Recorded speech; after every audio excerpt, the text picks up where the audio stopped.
Welcome to TV20 News. We are Cleveland. I'm Leah Haslage. The Cleveland Division of Police's 3rd District celebrated those that went above and beyond the call of duty.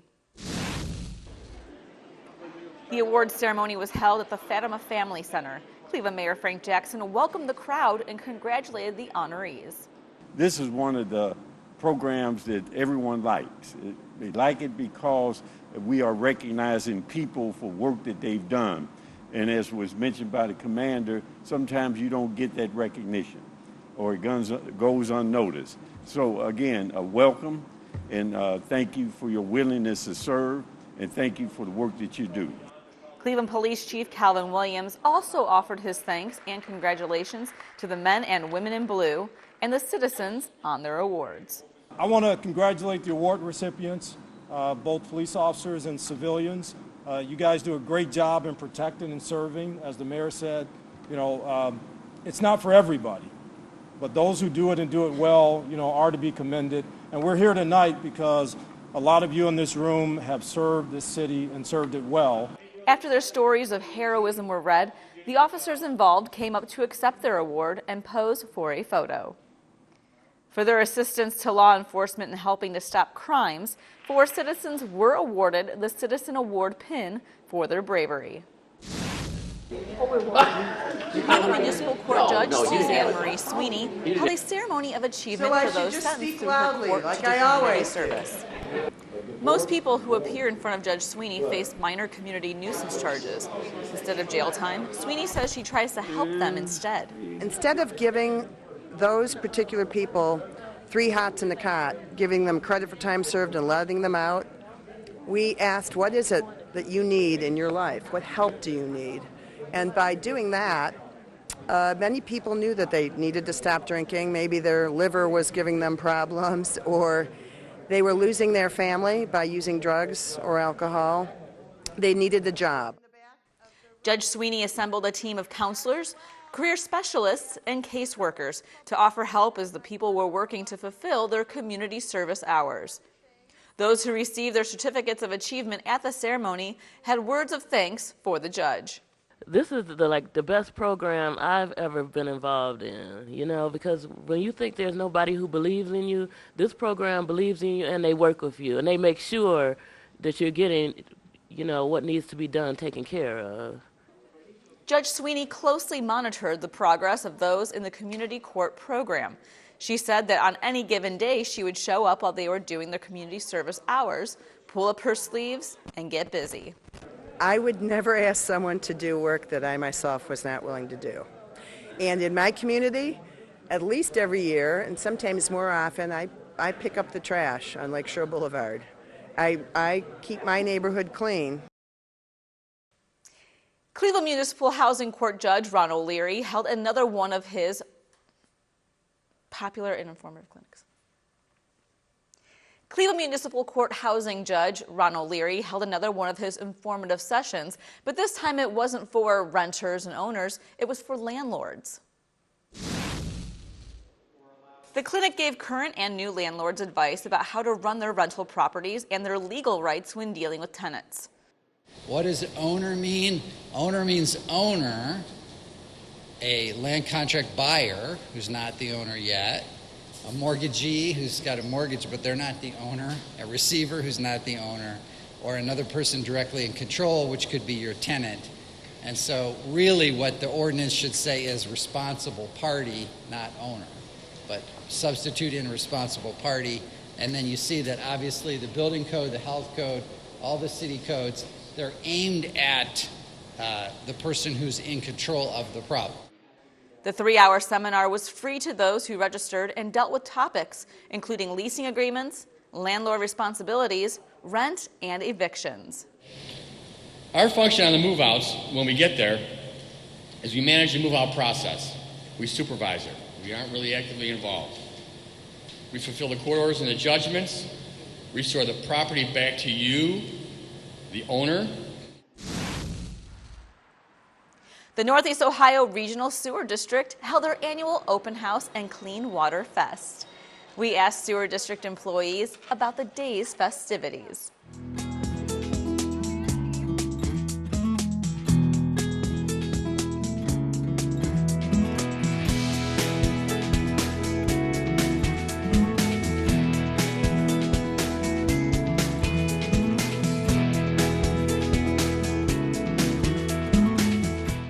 do a couple of experiments just to get the kids interested in science, and some of them relate to what we actually do here at the sewer district. But mainly it's just to get kids interested in science and know that the sewer district is their friend. The open house as a whole is a way for us to kind of let the community know what we do here and where their tax-paying dollars are going, and they're going to great facilities, great employees. We have a lot of stands here. We have a lot of tours to see where people actually work. So when people come here for this great event, not only do they get a peek into our doors as we open them for them to see what we do, why we do it, and why it's important, but we also give them an opportunity to ask us questions. Why is it the work that we do important? You know, ask about your sewer bill. Find out how to be on our affordability plans. Find out about what we do. Find out about some of our local community members and our partners and what they do and how we work together with them. I think that a lot of people don't know the work that we do and why it's so important. They know they flush the toilet, they get clean water when they turn on their faucet, and that's pretty much it. So once they get, a lot of our folks that come on our tours, they're like, wow, I never knew the work that you did and why it was important, or how much work goes into cleaning my dirty water. So that's a huge thing for us, is when folks say that, we're like, yes, you're getting it, this is awesome. They also get to interact with our Cleveland Water partner, because they too are a partner with us in making this big clean water process possible.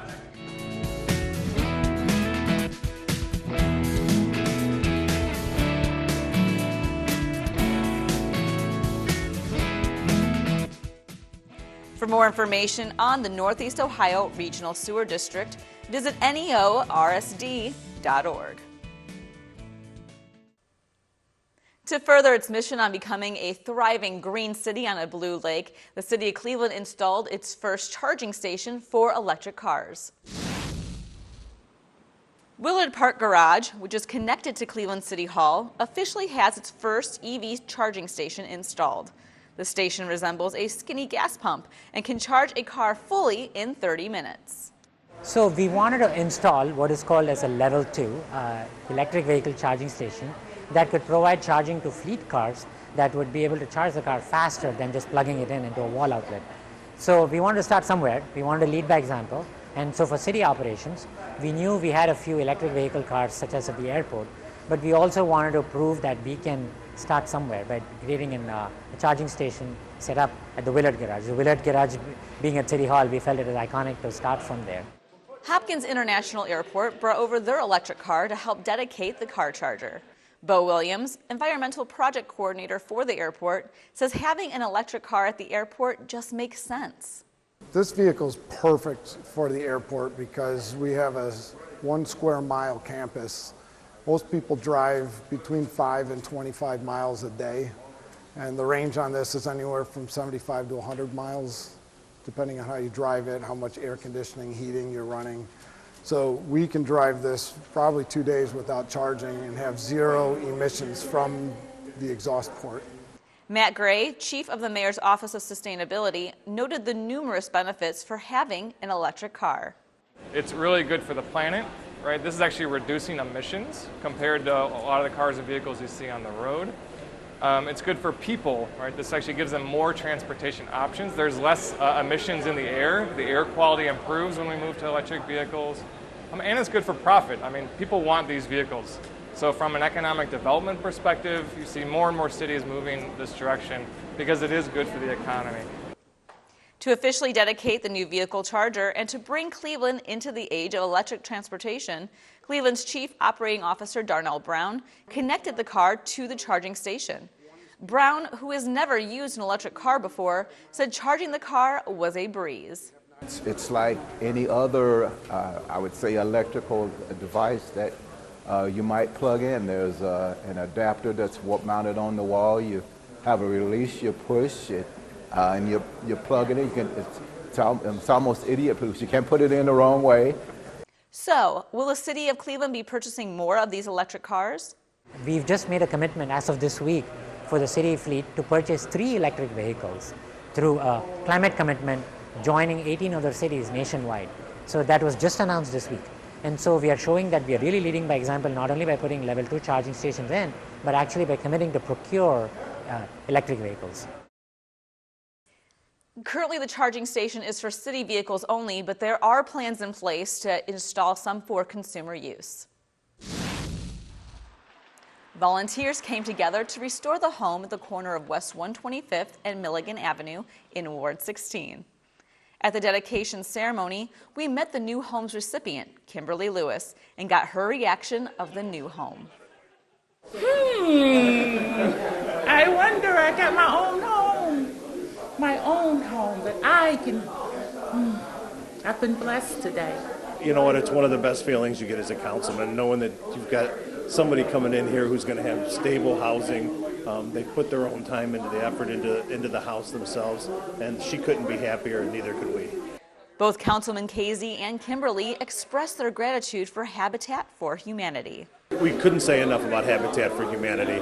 I mean, you just take a dilapidated house, they turn it around, it completely reforms the neighborhood. It gives stable housing to individuals who aren't as fortunate enough maybe to be able to afford a house, but are able to put the sweat equity into the house. You know, I don't even call them a group. They are my family. They're my children. They are. You know they are. They are my children. I just love them and they love me. They're just a wonderful group that help people out. They are a Christian group. I love Habitat for Humanity. The oldest structure in the West Park neighborhood has finally been designated historical. A ceremony was held at the John M. West home with presentations made by members of the West Park Historical Society, the Landmark Commission, and Ward 16 Councilman Brian Casey.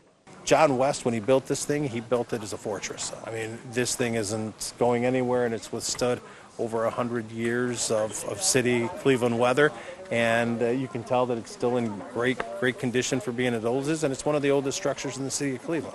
West Park Historical Society President Ross Bassett, who grew up near the home, says it's been overdue to get its recognition.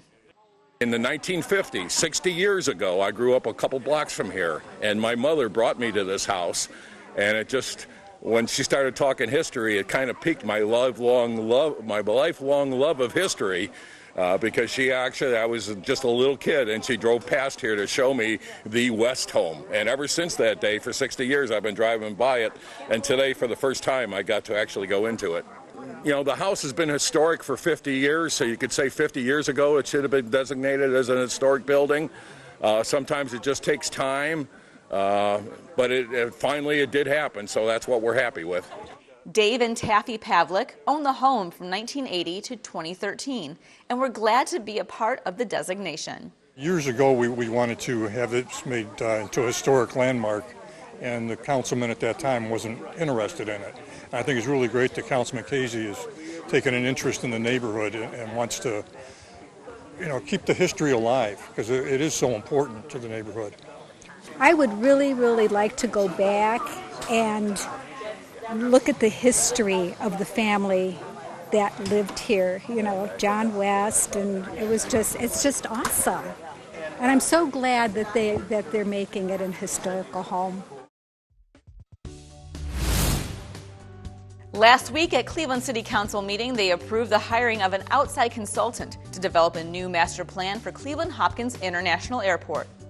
Lawmakers say the existing plan was developed 10 years ago and no longer meets the needs of the growing airport. Council also adopted a resolution supporting the Western Reserve Land Conservancy's application to the state to fund the installation of trail and park infrastructure at the former Henninger landfill. Lastly, Council introduced legislation authorizing the city to provide economic assistance to partially finance the Tall Ships Festival on Cleveland's waterfront next year. The city is granting $20,000 to help pay for the festival. The city of Cleveland has a rich history, and we want to test your knowledge. Our trivia question for this week: what Cleveland College was founded in 1882? Is it A, the Cleveland Institute of Music, B, the Cleveland Institute of Art, or C, Cleveland State University? We'll have the answer when we return. Hi, I'm Mayor Frank Jackson. You've probably seen media coverage of the growing opioid epidemic in northeastern Ohio. But what you might not know is how many of these tragedies begin with a seemingly innocent prescription for pain medication. That is why we're teaming with the Cuyahoga County Opiate Marketing Task Force to encourage you to know the risk. Go to the website on your screen to learn which pills are opiates and alternative ways of dealing with pain. Which starts as a prescription can end with addiction, so know the risk.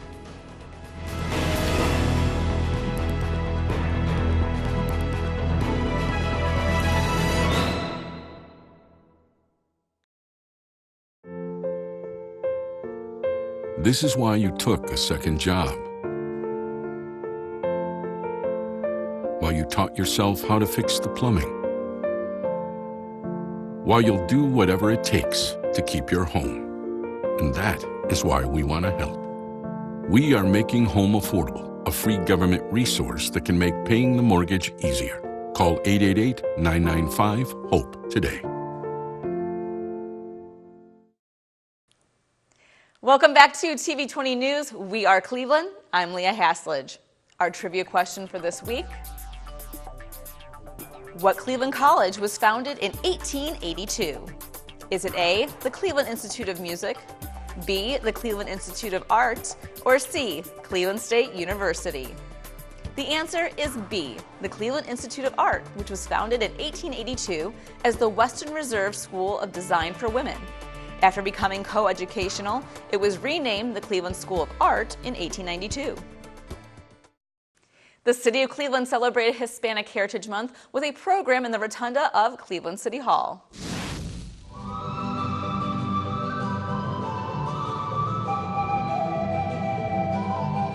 The rotunda was filled with people looking to celebrate their Hispanic heritage and to honor those receiving special recognition. De parte del alcalde Frank Jackson, del director ejecutivo del departamento Grady Stevenson y los miembros de la Junta, le damos la bienvenida a todos y esperamos que gocen de una noche de mucha alegría mientras celebramos nuestra herencia hispana, de la cual debemos de estar todos orgullosos. Celebramos nuestra belleza, nuestra cultura y nuestras tradiciones. Una vez más le damos la bienvenida. Good evening and welcome to the Hispanic Heritage Month opening ceremony. It gives us great joy to see you all here in the beautiful rotunda of the City of Cleveland. My name is Lisa Roman and I am the assistant to the Executive Director, Grady Stevenson of the Department of Community Relations, and for the time being, the interim Hispanic liaison for the City of Cleveland. On behalf of Mayor Frank Jackson and the Executive Director, Grady Stevenson, and the members of the Community Relations Board, we welcome you. It is our pleasure to host this event as we celebrate Hispanic heritage, a heritage of which we should all be proud. We celebrate the beauty, the culture, and the traditions of our Hispanic citizens. Once again, welcome. Speaking on behalf of Mayor Frank Jackson, the city's Chief of Public Relations, Natoya Walker Minor, spoke of her deep appreciation for Hispanic culture. The appreciation for the many, many countries that make up the Latin culture, and to appreciate that for the history, the sacrifice, the food, the heritage, everything that makes the culture rich. And it is for that that I have always loved and appreciated and valued this culture. And so I'm excited to be here tonight and every year when this program takes place to celebrate and to salute the beauty and the culture. Council President Kevin Kelly attended the ceremony and spoke on the significance of the Hispanic population in Cleveland. Not only is the Hispanic population the largest growing population in the city of Cleveland, I'm proud to represent Ward 13, which has the fastest growing Hispanic population of any Cleveland ward, and I welcome that diversity. I welcome the infusion of the culture, of the talent into the ward. During the ceremony, several people received recognition certificates for the work they do in the city. Former City of Cleveland Hispanic Liaison, Lucy Torres, was honored with the first ever Angel Guzman Outstanding Achievement Award. Receiving this award is very, very important to me. Because Angel was a great friend. Angel was a great leader. Angel always fought for the community. And that is why we Hispanics, we cannot stand still. We have to keep going and keep going. The 2018 Moms First Baby Buggy Walk, sponsored by Molina Healthcare, was held at the Friendly Inn Settlement House. New moms, those expecting, and their families were invited to the free event to get resources, attend workshops, enter raffles, and more. The annual event occurs every September, which is National Infant Mortality Awareness Month. Lisa Matthews, the project director for Moms First, tells us more about how infant mortality happens and how they're working to prevent it. The greatest contributing factors are what we call the social determinants of health, which are the conditions actually that are in our environment. Their housing, their economical, employment, safety, concerns basically outside of individuals' control.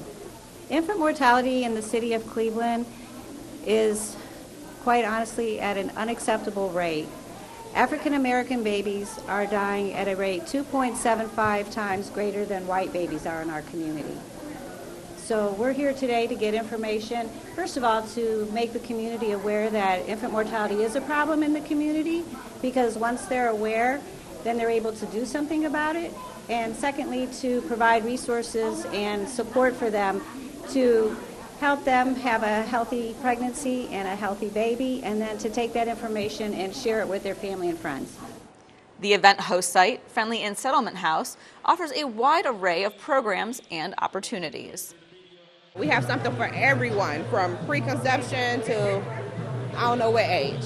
Here, Friendly Inn is known as a safe haven within the central community. Seeing them happy makes us happy, because that's what we're all about, is helping families. They have good resources, supportive systems, and it just helps you get through when you're having hard times to have somebody to speak to.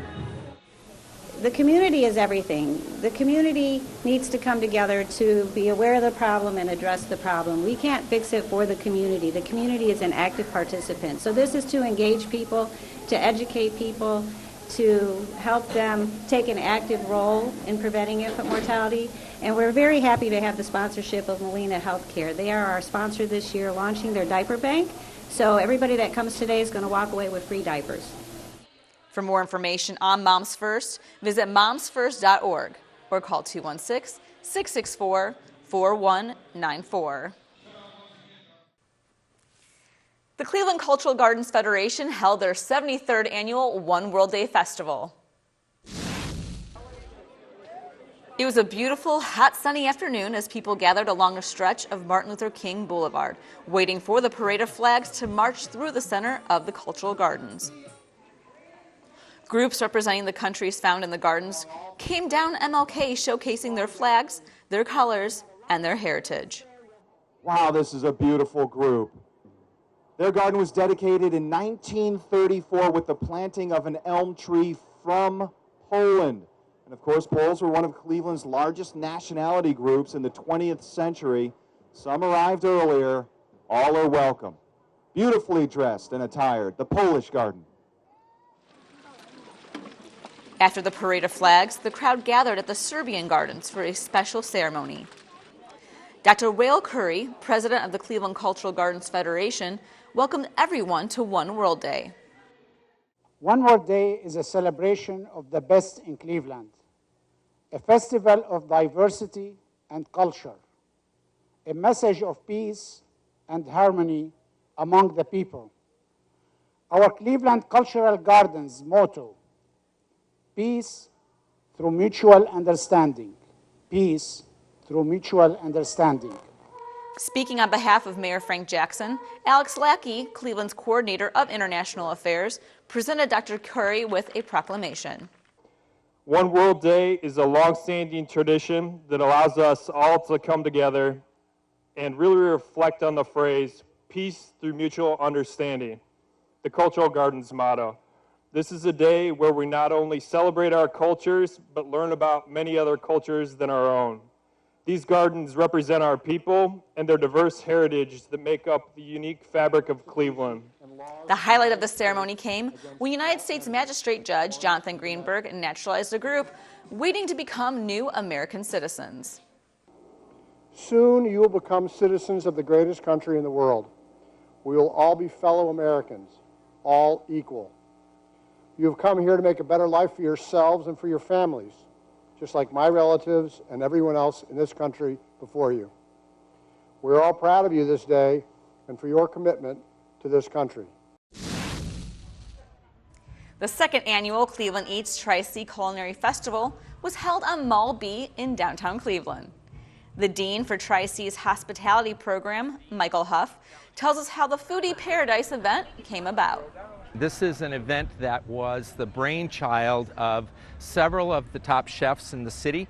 They got together last year, and they, along with our faculty and staff, gave birth to this idea of a culinary festival in downtown Cleveland that would be family-oriented, that would be designed for individuals to sample different types and styles of cuisine from the best restaurants in the city, and have culinary demonstrations, live music going on, a marketplace with things to do, a kids world where kids have activities to really create a celebration in downtown that families could enjoy for several hours, because there's so many different things to do and so many different restaurants to be able to sample from.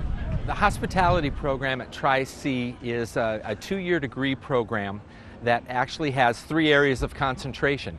We have lodging, and which has a certificate of event management embedded into it, as well as restaurant food service management, which is the 2nd degree program, and then we have culinary arts, which is actually the degree program that we're most known for because it's the largest and the longest established culinary arts program here in Northeast Ohio.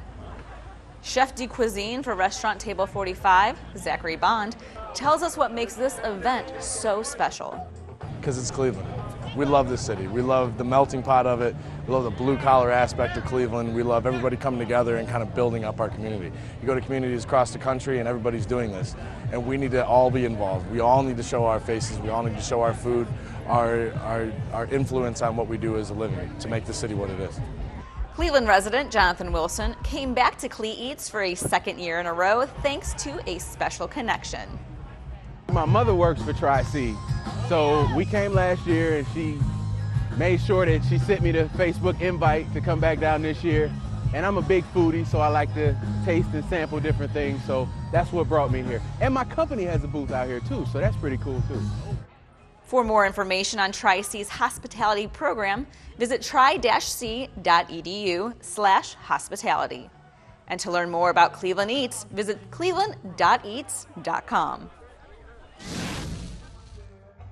The Ohio City Street Festival had West 25th Street packed with people enjoying the sights, sounds, and vendors from the beloved neighborhood.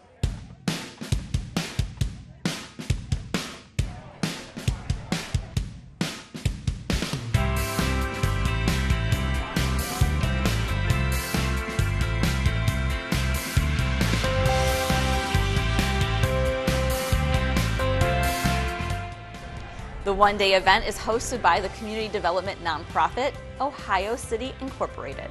Marketing and events manager Hattie Coates tells us how this fun, free event came to fruition. So this event kind of stemmed from the Westside Market Centennial in 2012. They did a big street fair and parade celebrating 100 years at the market. And then kind of after that, a lot of our residents and visitors were asking when that was coming back, and we were like, oh, that was kind of a one-off thing. So after a couple years of planning, we brought the Ohio City Street Festival, which is an iteration of that incorporates everything about the neighborhood, Westside Market vendors, local food and retail, arts organizations that we partner with, and family-friendly activities and all sorts of things that represent Ohio City.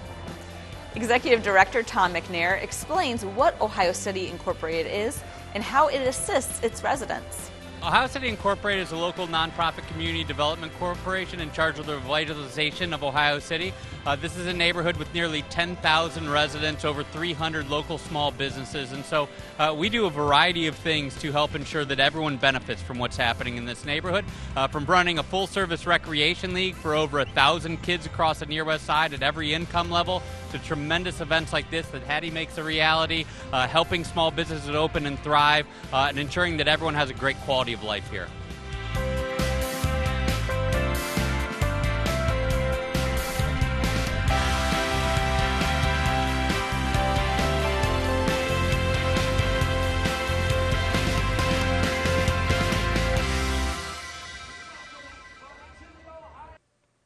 For more information, visit ohiocity.org. One Cleveland is the motto. In order for us as a community to be one Cleveland, we need to bridge the gap between the east and west side. The City of Cleveland's Community Relations Board invited residents to do just that at the Lorraine Carnegie Bridge for the first annual Hands Across CLE. Now we celebrate the unity of the City of Cleveland. Our mayor is always talking about this being one city, and for so long this city was defined by a river splitting east side and west side. But we've shown people all over the world that when Cleveland wants to come together and be united in something, we do it because we are Clevelanders. As the director said, we are one city, and everything that we've done and we've been successful at, and everything that we've done and people have recognized about Cleveland, we've done as one community, one city, one people, and that is what this is about. So again, thank you for coming. I appreciate the hard work that you do in your individual neighborhoods, and I appreciate the hard work that you put in to make Cleveland a great city. And we know that the same problems that are happening on the east side are on the west side. We know the same struggles are on both sides of the city. These things don't discriminate. They don't discriminate against race. They don't discriminate against gender. Poor is poor.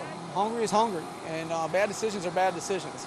So I love the fact that we're coming together as one city to try to work together to help our struggling youth, and that's what it's about. Not only does Hands Across Cleve bring residents together, it also helps to build stronger and safer neighborhoods through community connections. But a few years ago, a few people in community relations under this mayor said no more. We're going to make this happen. We're not going to allow the lake and the river to divide us. We are one Cleveland. Yeah. That's all for your TV20 News. We are Cleveland. I'm Leah Haslage. Up next, we'll have Christian Patterson with the Inside Sports Report.